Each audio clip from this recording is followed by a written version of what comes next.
Good morning, YouTube. Welcome to the channel. Today we are out in the shop. We're going to be working on the Ford Sterling 10 1/4 rear end that this Fummins has. So stay tuned. Well guys, I was just starting to edit the video and I realized I didn't shoot any video of me taking the axle apart, so that's my bad. It's really simply take the few bolts on the outer axle shafts off, pull the axles out, pull the spindle nut, pull the hub assemblies off. Not a real big deal, but sorry I didn't get any footage of that.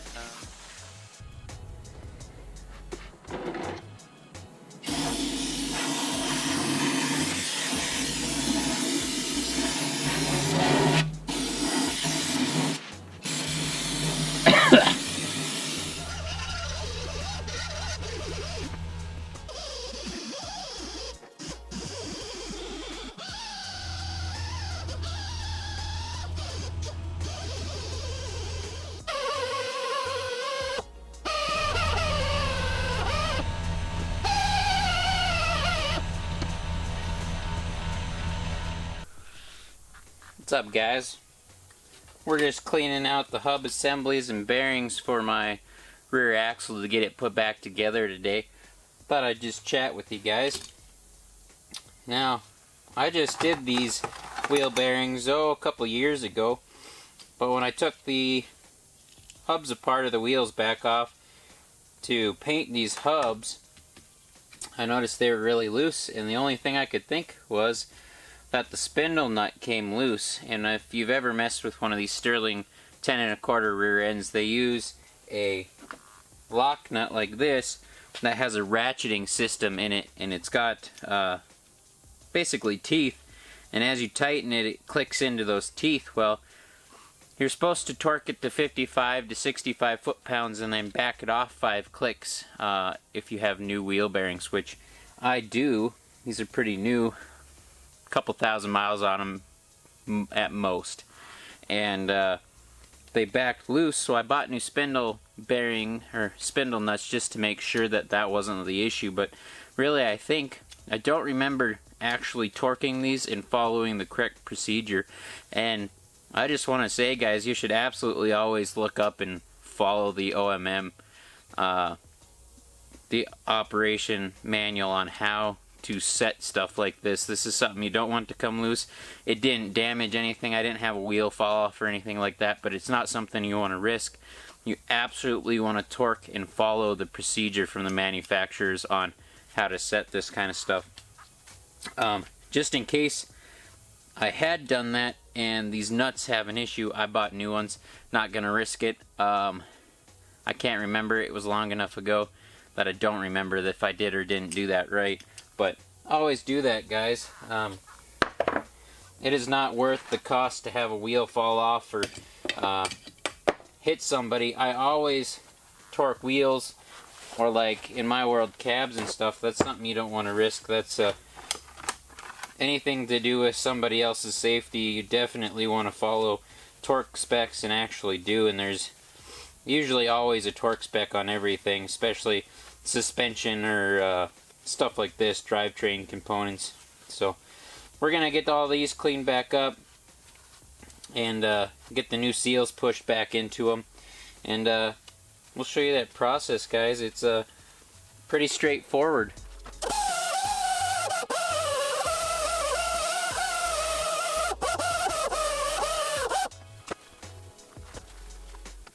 Alright guys, so what I'm doing here is I'm getting these resealed. And the seals we're using on this rear axle are the SKF's 34384 is the part number. Now the deal with these are they're a 2-piece seal, and they essentially make a new sealing surface, and the inner piece spins. I don't know if you can see that on the outer, giving it a new sealing surface. This section goes inside your hub outer, and then on the inner, this seals to the outside of the axle housing where your old single piece seal would be. But usually what happens is those single piece seals wear a groove into the axle housing, and then no matter what you try, if you just reuse a single piece, it'll leak And the idea behind these is to eliminate that issue. So we're gonna go ahead and throw this all together real quick, put it on the truck, and we'll show you how to set the hub, wheel bearing, preload, and everything like that, so that it's in factory specification and ready to roll. So real quick, I'm gonna throw some oil in this bigger bearing just to give it a little something so it's not completely dry. Obviously we're gonna fill the axle up and stuff when we're done, but I don't want to set these completely dry, but I also don't want a ton of oil in there either. So we're just gonna give these a spin. That'll leak out around those bearing rollers. Put some on the race here.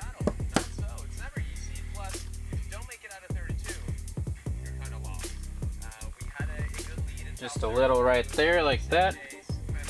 Drop this bearing in there. Try not to get it on your sealing surface. And then you gotta make sure to remember to put your spacer plate in. That just sits in there. It'll pretty much be held by the seal. And there's little tangs that sit on the bearing, so it shouldn't move around or fall off when you put it onto the axle housing. So these are pretty good seal, but I'm gonna put some compound on the outside to help it lock into the hub here. This is good stuff. We do this on all our lip seals or anything like that at work. It does make it an extra big pain to get these seals back out. I have a special like bearing cutter style punch to loosen seals out. So I'm just going to smooth this around. This will dry in there like concrete and really make sure that this seal doesn't go in. And it's really nice if they are kind of a loose fit, and that last one seemed, it pushed in pretty easy. Yeah. Same with this side.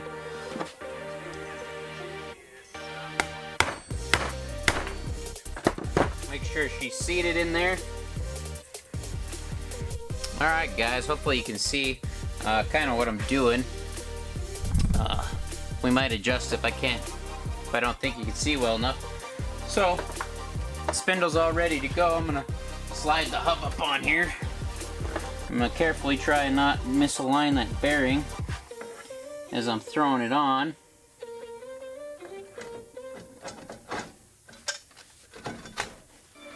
Okay, let that sit there for a second. I'm gonna oil up the little front bearing. Okay, we got some oil on that. Spin it around so it's got some oil all the way around. I'm just gonna feed that guy in there. Okay, gonna get the new spindle nut, which is right here. There's a little lock tab right here, and that goes into, there's a like groove in that outer spindle, and that's where that goes. Now the driver's side, which is what I'm working on right now, is reverse thread, so you have to go left to tighten, right to loosen, pretty easy.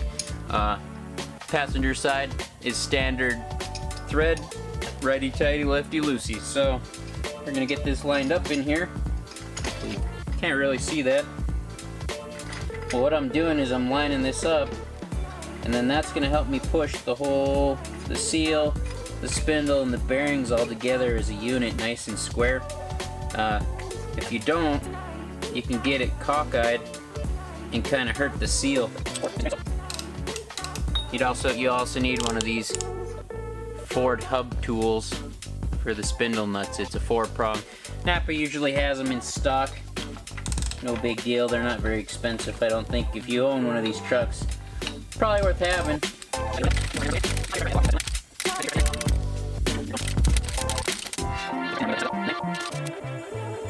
Alright.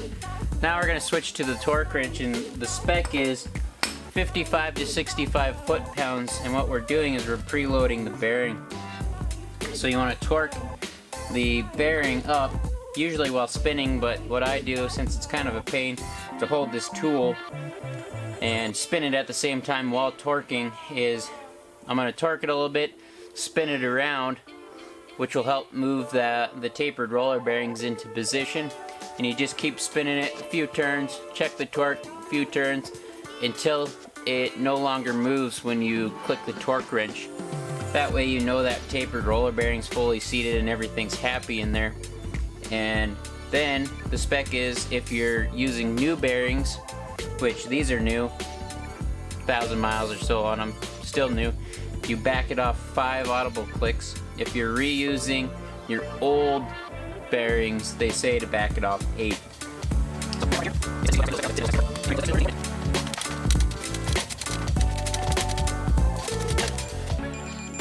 Okay, so there we hit this torque. I'm just going to spin this around for a little bit. That's going to help those roller bearings, not the roller bearings, tapered wheel bearings seat. Okay, now we're going to check it. See how it moved a little?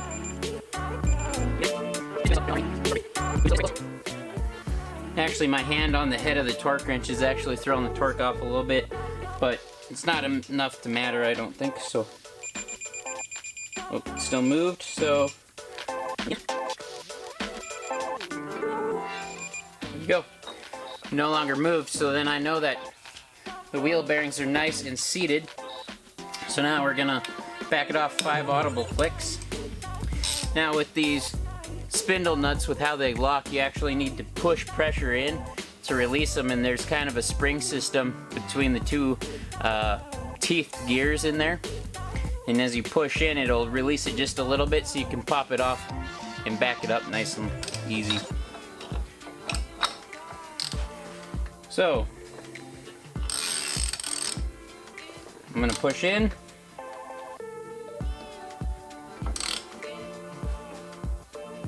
One, 2, 3, 4, 5.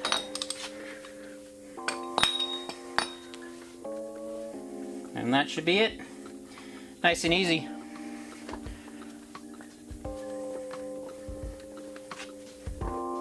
Zero.